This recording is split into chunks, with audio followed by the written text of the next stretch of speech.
자, 오늘은 지붕을 뚫는 믿음이라는 제목으로 우리 함께 말씀을 나누겠습니다. 골프를 좋아하는 한 부부가 있었습니다. 여러분 골프 쳐보신 분 있으세요? 예. 한두 분 있으신 것 같은데 저도 골프는 한 번도 안 쳐봤는데 이 부부는 골프를 굉장히 좋아해서 취미 생활로 골프를 잘 쳤었는데 오랜만에 이들이 해외를 나가서 골프를 치기로 계획을 세웠습니다. 그리고 해외 여행을 가기 위해서 여러 가지를 준비하고 계획을 다 세웠습니다. 그리고 아, 이제 휴가가 시작되는 당일날 아침 일찍 일어나서 짐을 다 챙긴 다음에 밖에 나와서 택시를 타고 공항을 가기 시작합니다.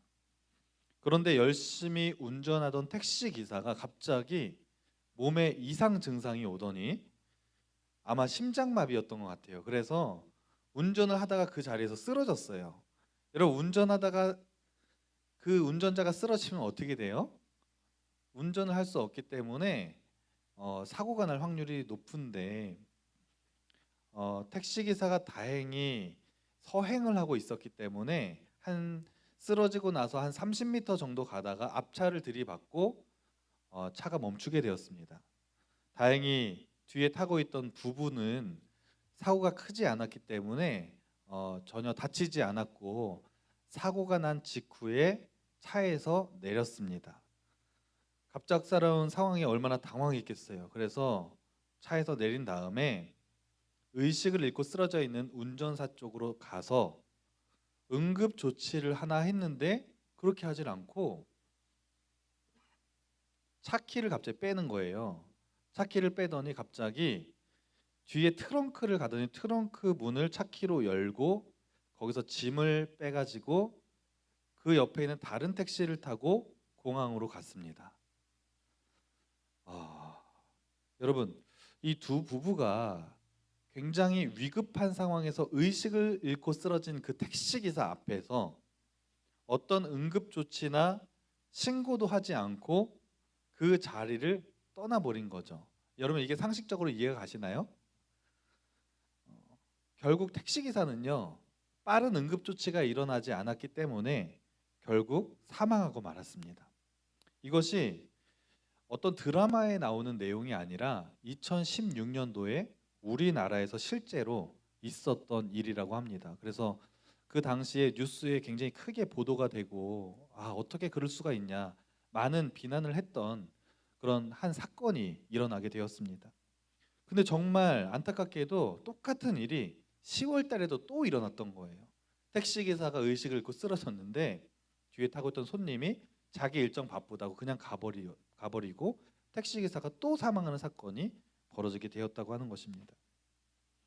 여러분 이 이야기를 통해서 지금 우리가 살고 있는 이 시대가 얼마나 각박하고 또 개인주의로 흘러가고 있는지를 아주 잘 보여주고 있는 예라고 할 수가 있습니다. 옛날에는 정이란 것이 있어서 이웃 간에 어떤 일이 있으면 서로 돕고 또 길거리에서 어떤 위급한 일이 있으면 서로 잘 도왔어요. 그런데 점점 시대가 개인주의 시대가 되어 가면서 자기만을 생각하고 남에게 신경 쓰지 않는 이런 일들이 지금 현대 사회에 너무나 많이 일어나고 있다고 하는 것입니다. 그래서 이런 현상이 얼마나 심하면요. 선한 사마리아법이라는 것이 생겼습니다. 여러분 선한 사마리아법 얘기 들어보셨어요? 이게 무슨 법이냐면 위험에 처한 사람을 충분히 도와줄 수 있는데 돕지 않은 것을 처벌하는 법이 생긴 거예요. 여러분이 길을 가다가 누가 물에 빠진 것을 봤어요. 근데 옆에 튜브가 있습니다. 충분히 이걸 던져서 구해줄 수 있는데 그것을 돕지 않고 그냥 가면 처벌하는 법이 생긴 것입니다. 그러니까 지금 시대가 얼마나 각박하고 다른 사람에게 관심을 두지 않는 개인주의의 시대가 되고 있는지를 보여주고 있는 것입니다. 여러분 우리가 인생을 살면서 여러분의 학교에서 누군가가 왕따를 당해요. 그럼 여러분 적극적으로 도와줍니까? 아마 쉽지 않을 거예요. 누군가가 왕따를 당하고 있는 걸 알고는 있는데 쉽게 나서기가 어렵습니다. 왜요? 내가 괜히 그 친구 도와줬다가 나도 왕따 당할까 봐. 길거리에서 누군가 맞고 있어요. 조폭한테 맞고 있어요. 여러분 가서 쉽게 도와줍니까? 못 도와주는 상황이 많이 있어요. 왜요? 괜히 도와줬다가 나도 피해 볼까 봐. 시대가 너무나 정말 메말라가고 있는 그런 시대가 되어 가고 있다고 하는 것입니다. 이처럼 너무나 메말라가고 있는 이 시대 가운데 우리는 하나님을 믿는 사람 아닙니까? 그럼 우리는 이 시대 가운데 그러면 하나님의 자녀된 우리는 어떻게 그럼 살아가야 될까? 오늘은 마가복음 2장에 나오는 우리 중풍병자의 이야기를 살펴보면서 우리 함께 은혜를 나누기를 원합니다. 우리가 3월 달에는 예수님이라는 주제로 우리가 말씀을 듣게 되는데 지난 시간에는 가나 혼인잔치의 이야기를 우리가 살펴보면서 예수님의 첫 공생의 사역에 물이 포도주가 되는 그런 기적의 사건을 우리가 함께 말씀을 나눴죠. 그리고 오늘 본문은 예수님이 이제 공생애를 시작하신 지 2년째 되는 해입니다. 그때 벌어진 한 사건을 소개하고 있어요. 그때는 이미요. 예수님이 공생애를 3년 동안 하셨는데 2년 차가 되었을 때는 예수님이 수많은 기적과 이적을 행하면서 너무나 많이 유명해져 있었어요. 그러니까 예수님이 가는 곳마다 사람들이 구름대처럼 몰려드는 그런 현상이 발생했고 예수님은 지금으로 말하면 굉장히 슈퍼스타였습니다. 그래서 예수님이 그날도 가버나움의 한 집에 들어가서 이제 말씀을 전하시게 되는데 얼마나 사람들이 많이 모여들었는지 그 집에 사람들이 다 들어갈 수가 없어서 그 집 주변으로 굉장히 많은 사람들이 예수님을 보기 위해서 몰려든 그런 상황입니다. 2절 말씀 함께 우리 한번 읽어볼까요? 시작. 많은 사람이 모여서 문 앞까지도 들어설 자리가 없게 되었는데 예수께서 그들에게 도를 말씀하시더니 그 당시 이스라엘의 집은요 보통 집의 크기가 사람들이 그 집을 다 들어갔을 때 빼곡히 들어갔을 때 한 50명 정도 들어갈 수 있는 크기였다고 합니다. 그러니까 그날 예수님을 보기 위해서 수많은 사람들이 모였는데 정작 예수님의 말씀을 들을 수 있었던 사람들은 소수의 인원밖에 없었다고 하는 거예요. 소수의 인원은 그 집 안에서 예수님의 말씀을 듣고 있었고 대다수의 수많은 사람들은 그 집을 둘러싸고 예수님을 보기 위해서 기다리고 있는 그런 상황인 것입니다. 그때 어떤 한 사연이 있는 사람들의 무리가 그 집 주변에 서성거리고 있었는데 그들이 바로 중풍병자와 친구들이었습니다. 여러분, 중풍병이라는 것은 요즘으로 말하면 뇌졸증이라는 병입니다. 그러니까 뇌의 혈관이 막히거나 터져서 몸의 일부가 마비되는 병, 이거를 우리가 뇌졸증, 그 당시에는 중풍병이라고 이렇게 불렀습니다. 중풍병이 걸리면 몸의 일부가 마비가 되는데 오늘 본문에 나오는 이 사람은 들것에 이렇게 실려올 정도면 몸을 움직일 수 없는 그런 상황이었던 것 같아요. 성경에는 이 사람이 언제 어떻게 병에 걸렸는지 자세히 나와 있지는 않지만 아마 오랜 시간 동안 몸을 움직이지 못하고 고생하며 지냈던 것 같습니다. 그리고 이 중풍병이라는 것은 불치병이기 때문에 여러분 만약에 여러분이 고칠 수 없는 불치병을 걸렸다고 생각해 보세요. 몸도 움직일 수 없습니다. 평생을 그러고 살아야 돼요. 얼마나 소망도 없고 암울하고 우울하겠습니까? 그런 중풍병자가 있었는데 그 동네에 예수님이 오신다는 소식을 이 중풍병자의 친구들과 지인들이 들은 거예요. 그러니까 이 사람들이 예수님이 오신다는 소식을 딱 듣고 어떻게 반응하냐면 오늘 3절 말씀 제가 읽어드릴게요. 사람들이 한 중풍병자를 네 사람에게 메워가지고 예수께로 올세. 말씀 그냥 띄워주셔 보세요.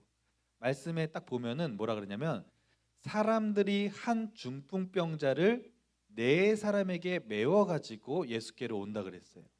보니까 네 사람에게 메웠는데 사람들이 네 사람에게 메웠다는 거예요. 그러니까 다시 말하면 우리가 그냥 일반적으로 성경을 이제 말씀 내려주시고 일반적으로 성경을 보면 네 명만 그냥 예수님께로 중풍병자를 데리고 왔다고 생각하지만 사실은 여러 사람들이 그 중풍병자를 긍휼히 여기고 있었고 그 중에 대표로 네 명이 이 들것에 매서 예수님께로 데리고 갔다 이렇게 여러분 이해하시면 될 것 같아요. 그래서 이 네 명의 친구들인지 이웃인지 모르겠지만 대부분 친구로 많이 표기를 합니다. 그래서 이 친구들이 예수님에게로 힘겹게 들것에 매서 데리고 갔습니다. 그런데 그곳에 도착했더니 예수님의 계신 그 집 주변으로 너무나 많은 사람들이 있어서 그곳을 들어갈 수 없는 상황인 것입니다.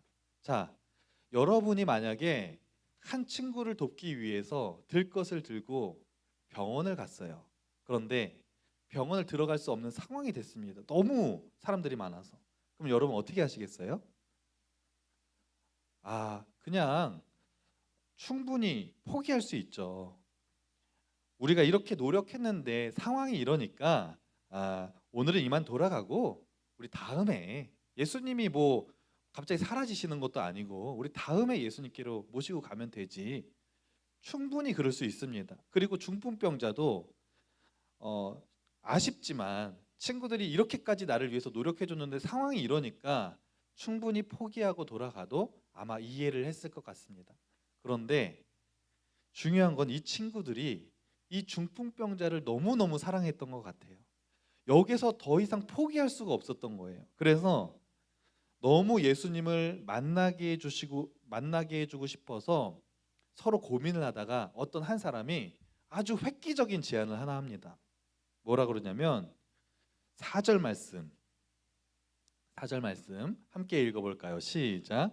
무리들 때문에 예수께 데려갈 수 없으므로 그 계신 곳에 지붕을 뜯어 구멍을 내고 중풍병자가 누운 상을 달아내리니.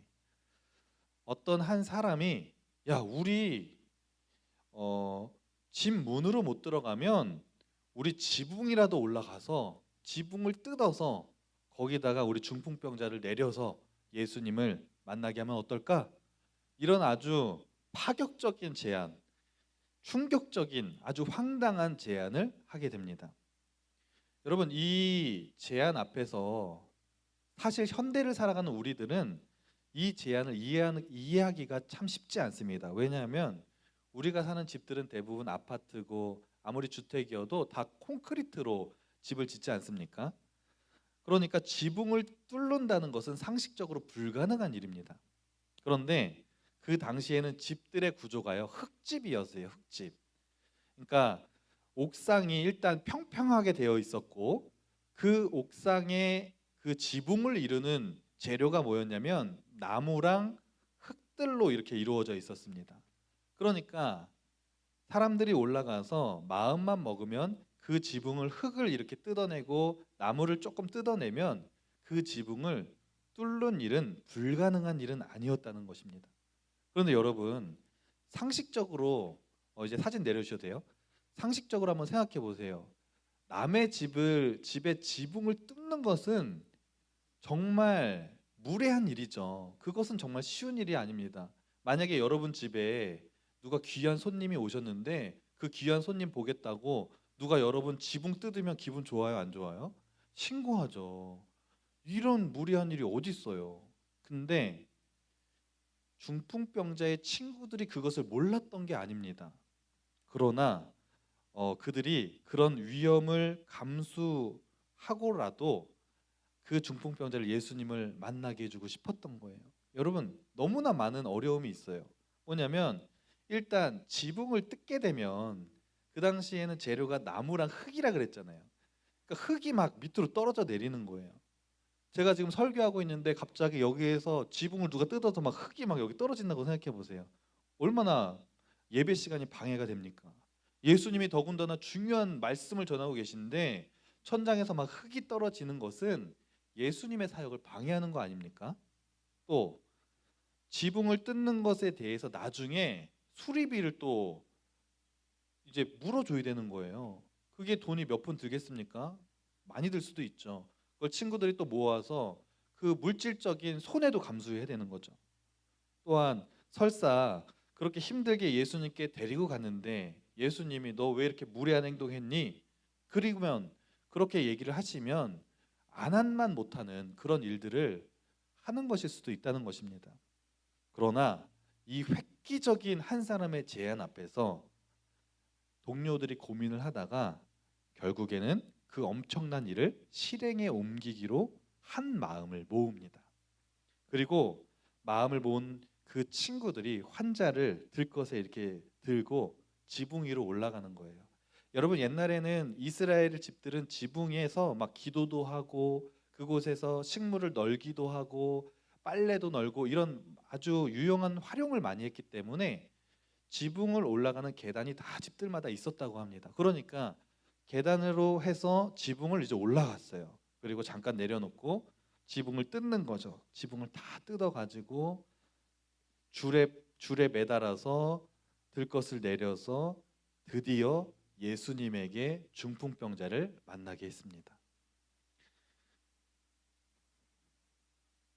드디어 예수님과 중풍병자가 만났는데 사람들이 여러분 그 장면을 한번 상상해 보세요. 막 흙먼지가 막 떨어지고 위에서 막 뭐가 내려오고 막 사람들은 웅성웅성 거리는 가운데 예수님이 딱 그 중풍병자를 보고 어떻게 반응하시는 줄 아세요? 5절 말씀 제가 읽어 드릴게요. 예수께서 그들의 믿음을 보시고 중풍병자에게 이르시되 작은 자야 내 죄 사함을 받았느니라 하시니. 아멘. 예수님이 그 중풍병자를 고쳐 주시는데 뭐라고 말씀하시냐면 내 죄 사함을 받았느니라 이렇게 말씀하시는 거예요. 아니 병자가 있는데 너가 고침을 받았느니라 이렇게 말씀하시는 게 아니라 내 죄 사함을 받았느니라 이렇게 말씀하시는 거예요. 여러분 이 말은 예수님이 육신의 질병뿐만 아니라 죄의 문제도 해결해 주시겠다고 하는 거예요.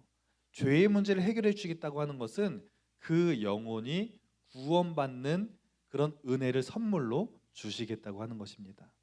그러니까 그 친구들의 헌신과 노력을 통해 예수님을 만났더니 그 중풍병자가 그 친구들의 믿음을 보시고 이 중풍병자의 질병뿐만 아니라 구원받는 놀라운 은혜의 역사를 부어주셨다고 하는 것입니다. 여러분 오늘 중풍병자의 이야기는 우리가 너무나 잘 알고 있는 내용이죠. 그런데 한번 생각해 보세요. 이 중풍병자들은 왜 큰 손해를 감수하면서까지 사람들에게 욕먹어 가면서까지 이런 행동을 했던 것일까요? 그것은 이 친구들에게는 이 중풍병자 한 영혼을 향한 뜨거운 사랑이 있었기 때문이에요. 뜨거운 사랑이 있었고 이 영혼을 예수님을 만나게 하기만 하면 예수님이 그 질병을 고쳐 주실 것이라고 하는 믿음의 확신이 있었기 때문에 이런 일들이 가능했다고 하는 것입니다. 여러분, 한 영혼을 향한 뜨거운 사랑과 믿음이 그 영혼을 구원받게 하는 놀라운 은혜의 기적이 일어나게 될 줄로 믿습니다. 제가 세 번 부흥성회 때 강사 목사님 말씀을 들으면서 참 은혜를 많이 받았어요. 우리 또 참석하신 선생님들이나 학생들도 한결같이 은혜 받았다 이런 말씀들을 많이 하시는데 제가 그때 어떤 부분에서 크게 또 은혜를 받았냐면 강사 목사님이 이제 김기동 목사님이신데 이 목사님이 이제 하나님을 만나고 복음을 듣고 삶이 변화돼서 열심히 전도의 삶을 살아가십니다. 그래서 가는 데마다 예수님 믿으십니까? 예수님 믿으면 참 좋습니다. 기도하겠습니다. 이러면서 매일매일 전도의 삶을 살아가는데 그렇게 전도했더니 정말 그 자리에서 회개하고 눈물로 막 복음을 받아들이는 구원받는 영혼들의 역사가 너무 많이 일어났다고 하는 거예요. 그런데 문제는 뭐냐면 이 강사 목사님의 어머니가 예수님을 믿지 않는다는 데 있었다는 것입니다. 그런데 더 문제는 뭐냐면 목사님의 어머니가 40년이 넘게 절에 다니는 불교 신자였는데 아주 골수 불교 신자였다는 것입니다. 그러니까 얼마나 복음을 전하기가 어렵겠어요. 그럼에도 불구하고 이 목사님이 다른 사람에게도 복음을 전하면서 어머니에게도 매일 복음을 전하는 거예요. 수시로 전화해서 어머니 예수님 믿으셔야 돼요. 교회 나가셔야 됩니다. 또 어머니 댁을 가면 어머니 앉아보세요. 그러면서 수시로 계속 이제 전도를 하니까 어머니 입장에서는 야 됐다 마 그러면서 사투리가 이게 맞나요? 그러면서 계속해서 반대를 하시는데 어머니가 이게 아들이 한두 번도 아니고 계속 그러니까 이게 좀 싫은 거예요. 그래서 둘째 아들한테 이제 고민을 얘기했대요. 이 목사님의 형님인데 야, 이 기동이가 나한테 이렇게 너무 이렇게 전도하니까 내가 좀 마음이 어렵다 이렇게 얘기를 했더니 이제 그 형님이 이 목사님을 찾아온 거 동생한테 야, 너 엄마한테 불교 그렇게 믿는데 그렇게 전도했다면서 엄마 그렇게 힘들게 하면 되냐 그러면서 막 야단을 치셨대요. 그런데 그럼에도 불구하고 목사님이 포기하지 않고 왜요? 엄마 예수님 안 믿으면 지옥 가니까 지옥에서 평생을 그렇게 고통스럽게 지내시는 게 너무 안타까우니까 그 어머니의 영혼을 향한 그 마음이 견딜 수가 없어서 그럼에도 불구하고 계속 복음을 전하고 엄마 예수님 믿으셔야 된다고 얘기를 했대요. 그런데 어느 날 그 어머니의 집에 개척교회에서 이제 개척을 하신 그 사모님이 전도를 나왔다고 합니다. 그래서 워낙 전도를 많이 오니까 그 이제 문을 두드리면서 교회에서 왔다 그러니까 저 불교 다닌다 그러고 그냥 돌아가시라 그랬대요. 그런데 이제 돌아가시라 그러고 계단을 저기 내려가는데 그 뒷모습을 보면서 갑자기 자기 아들 생각이 나더래요. 자기 아들도 지금 어딘가 가서 저렇게 복음을 전하고 있을 텐데 그러면서 아들이니까 얼마나 걱정이 되겠습니까? 복음을 막 전해도 싫긴 한데 아들이 얼마나 이제 걱정이 되고 사랑스럽겠습니까? 그러니까 안쓰러운 마음이 들어서 아니 잠깐만 일단 들어오셔서 차나 한잔 하시고 가라고 얘기를 했다가 그곳에서 복음을 듣고 이제 예수님을 믿기로 결단을 하시고 이제 나중에는 막 불교 같이 동료였던 이제 동기들이나 사람들을 막 16명이나 전도하시고 하늘나라로 가셨다는 그런 간증을 듣게 되었습니다. 이 목사님이 어머니를 그렇게 전도할 수 있었던 결정적인 이유는요. 그 어머니 한 영혼을 향해서 뜨거운 사랑이 있었기 때문이에요. 뜨거운 사랑으로 복음을 전하고 계속해서 전도를 하고 여러분 엄마가 싫다 그러는데 그거 계속하는 거 목사님도 얼마나 어려우셨겠어요. 부담스럽고 얼마나 힘드셨겠어요. 그럼에도 불구하고 계속해서 수고하고 헌신하는 그 모습을 통해 마치 하나님이 예수님이 그 중풍병자를 바라보실 때 그들의 믿음을 보시고 그 중풍병자를 구원하셨던 것처럼 이 목사님의 그 수고와 헌신과 그 영혼을 사랑하는 그 믿음을 보시고 어머니를 구원하신 줄로 믿습니다. 여러분, 여러분이 어떤 한 영혼을 향해서 뜨거운 사랑을 가지고 수고하고 헌신하는 그 믿음을 보시고 하나님은요, 그 영혼을 구원해 주신다는 사실을 믿으시기 바랍니다. 말씀을 정리할게요. 현대를 살아가는 우리는 사실 내 믿음 지키는 것도 힘든 것이 사실입니다. 코로나 때문에 또 불확실한 미래 때문에 또 가정의 문제로 경제적인 문제로 지금 내가 누구를 도와주고 그 영혼을 신경 쓸 수 있는 상황이 아닙니다.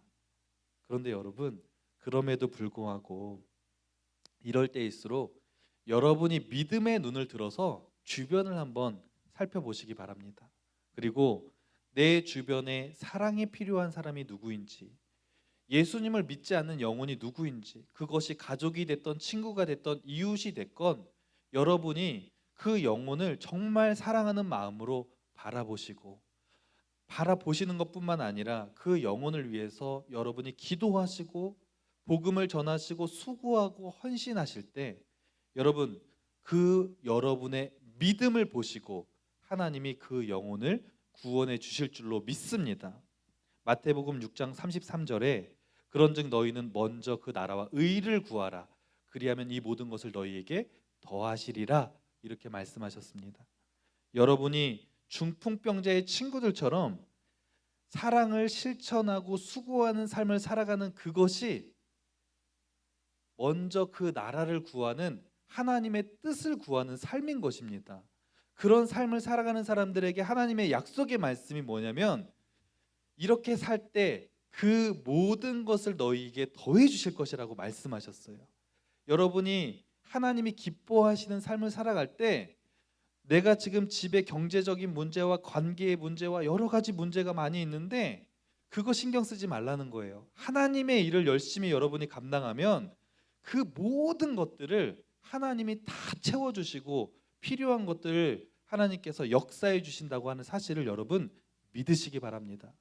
그래서 이번 한 주가 여러분 시작됐는데 특별히 여러분 주변에 도움이 필요한, 사랑이 필요한 영혼이 어떤 영혼이 있는지 한 명씩 꼭 정하시고 그 영혼을 위해서 기도하시고 사랑을 실천하심으로 하나님의 기쁨이 되는 삶을 살아가는 우리 모두가 되기를 간절히 소망합니다.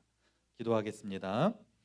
하나님은 한 영혼을 사랑하는 그런 믿음의 사람들을 찾고 계시는 줄로 믿습니다.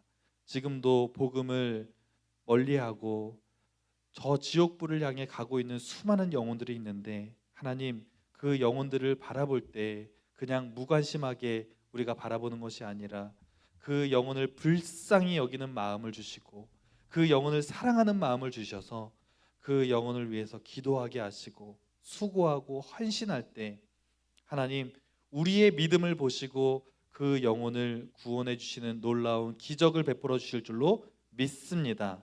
한 주간도 믿음으로 승리하는 우리 모두가 될 수 있도록 인도하여 주옵소서. 이 모든 말씀 예수님의 이름으로 기도합니다. 아멘.